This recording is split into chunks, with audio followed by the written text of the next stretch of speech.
ఉన్న బంగారాన్ని విడిపించి ఆ రోజు ఆన్లైన్ రేటుకే మేము కొంటాం. Sharma gold company.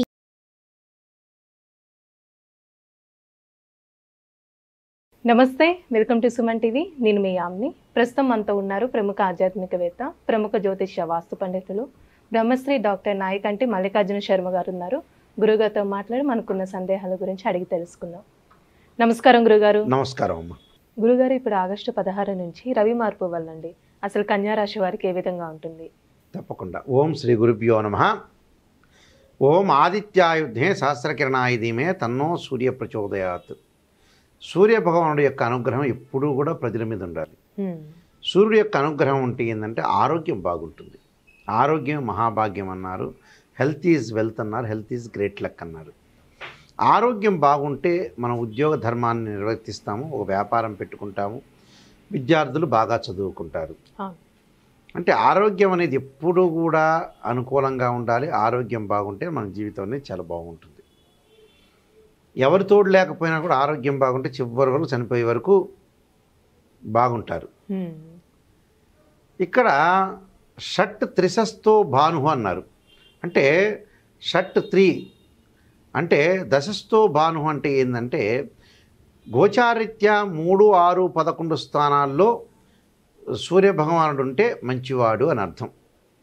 మిగతావన్నీ కూడా మధ్యమ ఫలితాలు, మిశ్రమ ఫలితాలు, చెడు ఫలితాలు జరుగుతుంటాయి. సంవత్సరం తర్వాత సింహ సంక్రమణం అనేది వచ్చింది. అంటే సూర్యభగవానుడు ఒక రాశి నుంచి మరొక రాశికి మారటానికి 30 రోజుల కాలం పడుతుంది. అలాగ తిరుగుతూ తిరుగుతూ సంవత్సర కాలంలో రొటేట్ అవుతూ ఉండగా తన సొంత రాశి అయిన సింహరాశిలోకి సూర్యభగవానుడు ప్రవేశం చేయటంతో కొన్ని రాశుల వాళ్ళకి కొన్ని మార్పులు జరుగుతుంటాయి. అయితే ఇప్పుడు ఈ రాశి వారికి ఏ విధంగా ఉంటుంది? తప్పకుండా అమ్మ. ఆగస్టు 16వ తారీఖు సోమవారం రాత్రి మఖా నక్షత్రం 1వ పాదంలో 7:44 సింహరాశిలోకి సూర్య సంచారం వల్ల మళ్ళీ ఎప్పటి వరకు ఉంటుంది? సెప్టెంబర్ 16వ తారీఖు శుక్రవారం రాత్రి 7:42 వరకు ఉంటుంది. అంటే 30 రోజుల కాలం పాటు ఉంటుంది. ఈ 30 రోజుల కాలం పాటు ఉంటే సంవత్సర కాలం తర్వాత మళ్ళీ తన సొంత రాశికి రావటం వల్ల మరి కన్యారాశి వాళ్ళకి ఏ విధంగా ఉండబోతుంది అంటే సూర్యుడు ఉద్యోగకారకుడు, ఆరోగ్యకారకుడు, జయాల్ని అపజయాల్ని మరి అలానే శత్రువుల్ని కానీ అన్ని రకాలుగా సూర్యభగవానుడి యొక్క కారకత్వాలను మనం చూస్తే చాలా డిఫరెంట్గా ఉంటుంది. అంటే ఉద్యోగ ప్రయత్నాలు కానీ, నిరుద్యోగులు కానీ, విదేశాలకు వెళ్ళటం కానీ, ఆరోగ్యం కానీ, అందువల్ల పాత రోజుల్లో సన్లైన్ ఉంది అని అదృష్టపు రేఖ అంటే ఏంటంటే సూర్యుడే అని అర్థం. సన్లైన్ ఉంటుందా లేదా అని ఇలా అస్సాముద్రం ప్రకారం ఇలా చూసేవాళ్ళు. ఒక సుప్రసిద్ధ నటుడు కీర్తిశేషులు ఎన్టీ రామారావు గారి సినిమాలో కూడా ఏదో ఒక సినిమాలో రాజకోట రహస్యం ఏదో పిక్చర్ ఉంది, నాకు గుర్తులేదు. దానిలో ఈ అస్సాముద్రికంలో సన్లైన్ లేదని ఇలా మంచం మీద పడుకోబెట్టి, నులక మంచం ఉండేది, పడుకోబెట్టి ఈ అట్లకాడ ఉండేది, అట్లకాడతో గీసేవాళ్ళు ఇలాగా. అంటే రేఖ ఉండాలని. అంటే సన్లైన్ అనేది అదృష్టపు రేఖ.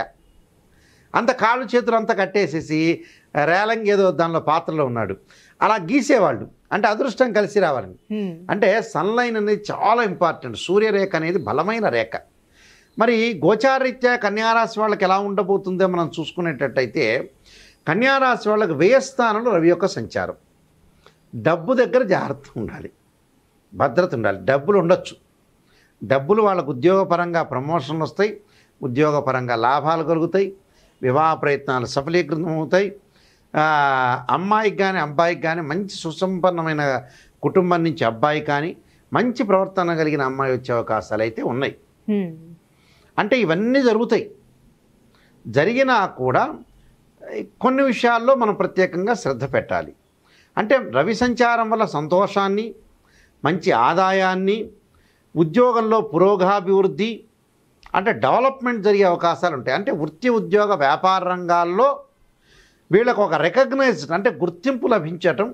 అంటే పెట్టుబడులు పెట్టచ్చు, అంటే వ్యాపారంలో పెట్టుబడులు పెట్టచ్చు, నూతన వ్యాపారాలు పెట్టుకోవచ్చు, వ్యాపారాన్ని విస్తరణ చేసుకోవచ్చు, దాని తప్పు లేదు.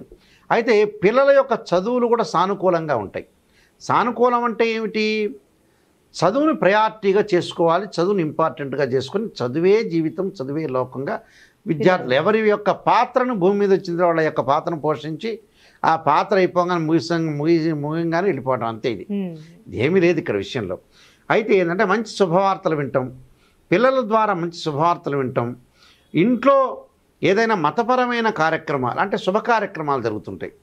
అంటే వివాహాది, ఉపనయన సంస్కారాలు, బారసాలు, దాంతోపాటు మంచి కార్యక్రమాలు జరిగే అవకాశాలు ఎక్కువ ఉంటాయి. శుభకార్యాలు జరిగే అవకాశం, శుభ కార్యక్రమం జరుగుతుంది. అన్నీ చెడు మంచి రెండు కార్యక్రమాలు కూడా.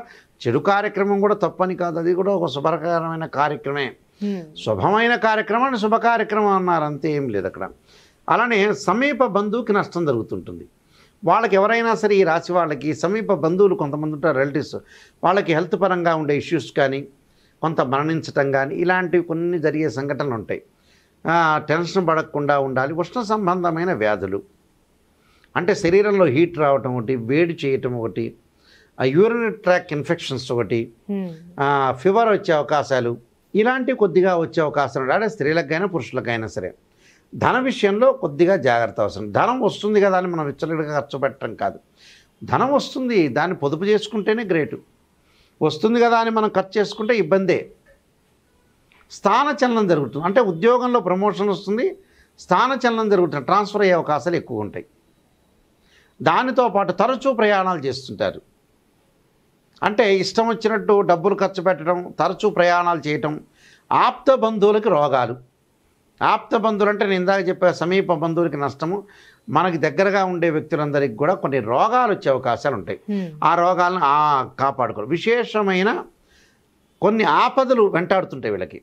ఆపద అంటే దీర్ఘకాలికంగా వ్యాధులు ఉన్నవాళ్ళు, తర్వాత వచ్చేటప్పటికల్లా దానికోసం కొంత డబ్బులు ఖర్చు అవుతుంటుంది. విశేషంగా డబ్బులు వస్తున్నా ఆరోగ్యరీత్యా కొన్ని డబ్బులు ఖర్చు అయ్యే అవకాశాలు ఉంటాయి.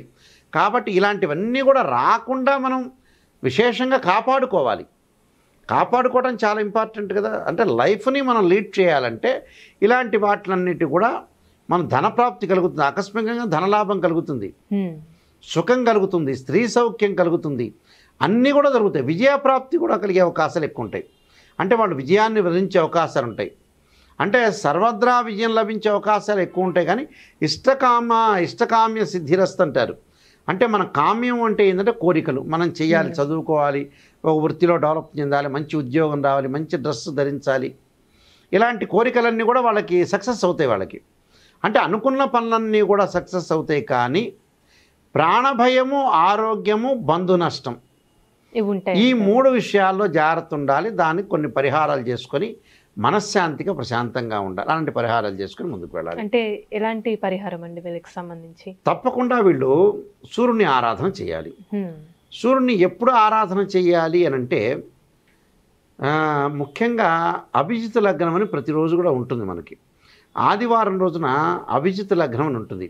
అంటే 11:30 నుంచి 12:30 వరకు కూడా అభిజిత్ లగ్నం ఉంటుంది. అంటే సూర్యుడు నడినెత్తి మీదకి వస్తాడు అదే సమయంలో. ఆ సమయంలో వాళ్ళు ఏం చేయాలంటే సూర్యుడు యొక్క ఆరాధన ఆఫీస్లో ఉన్నా, బయట ఎక్కడున్నా కూడా, అలానే బండి మీద కార్ డ్రైవింగ్ చేస్తున్నప్పుడు ఆరాధన చేయకూడదు.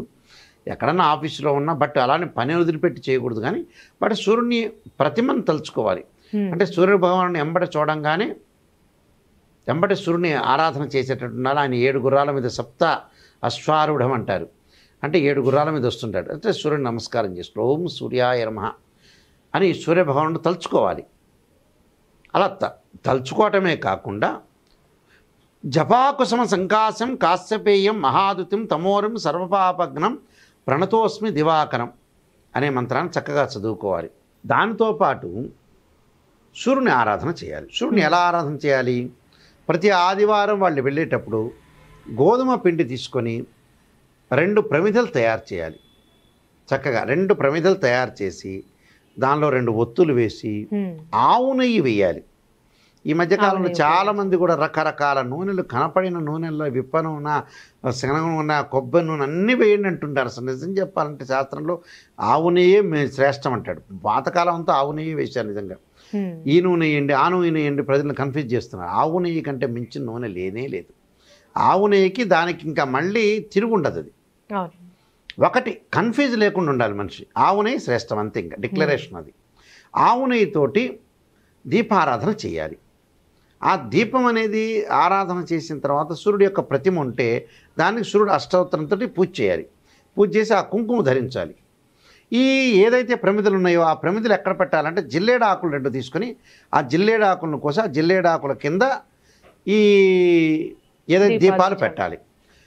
అది 4 ఆదివారాలు చెయ్యాలి. ఇంటిలో సూర్యుడు గోధుమతో చేసిన ఏదైనా ఆహారం నైవేద్యం ఉంటే దాన్ని నివేదన చేయాలి. నివేదన చేసి ఒక కొబ్బరికాయ కొట్టి సూర్యుని ఆరాధన చేయాలి. అంటే జపాకుసుమ సంకాసం కాశ్యపేయం మహాదుతిం తమోరిం సర్వపాపగ్నం ప్రణతోస్మి దివాకరం. అంటే ఆ దివాకరాన్ని మనం భక్తి శ్రద్ధలతో కొలవాలి.